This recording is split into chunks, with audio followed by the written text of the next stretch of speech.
کیا بزرگان دین اور متبرک شخصیات کے مقامات اور نشانات کو محفوظ رکھنا امر مستحسن ہے؟ اس سلسلے میں قرآن مجید کا نظریہ کیا ہے؟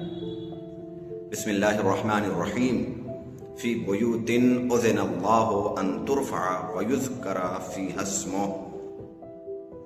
قرآن مجید کی آیہ کریمہ ارشاد فرماتی ہے کہ ان گھروں کے متعلق اللہ تعالیٰ کا حکم ہے کہ انہیں بلند کیا جائے جس میں اس کا ذکر ہوتا ہے۔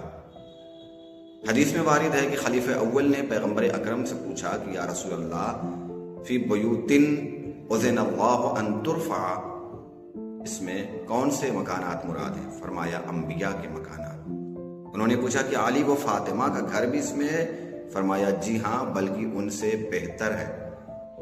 اس کا مطلب یہ ہے کہ انبیاء اور اولیاء کی نشانیاں، ان کے مقامات محفوظ رکھنا امر مستحسن ہے، کیونکہ یہ یاد الہی اور تقرب الہی کا ذریعہ ہے۔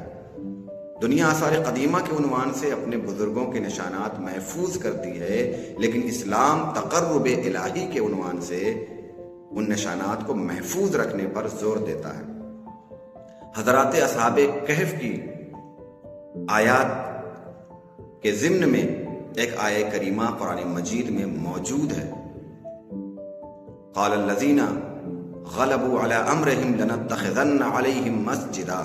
جب اصحاب کہف کے واقعات کا علم اہل ایمان کو ہوا تو انہوں نے کہا کہ ہم ان پر مسجد بنائیں گے۔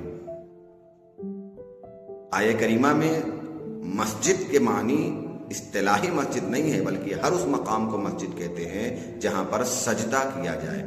انہوں نے کہا کہ ہم ان کے جائے وقوع پر سجدے کریں گے اور عبادات انجام دیں گے۔ اس کا مطلب یہ ہے کہ جو نشانات اولیاء اللہ سے منسوب ہو جائیں وہ جگہ اس قابل ہے کہ انہیں محفوظ رکھا جائے، اس جگہ خدا کی عبادت کی جائے۔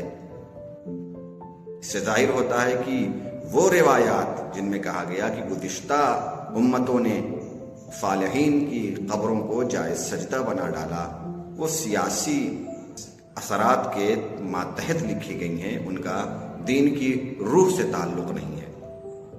وہ چیزیں، وہ شخصیات جو اللہ کی یاد دلائیں، ان سے جوڑتی ہیں، وہ خدا کے تقرب کا ذریعہ ہیں، کیونکہ وہ شخصیات انسانوں کو خود تک نہیں روکتی، خدا تک پہنچاتی ہیں۔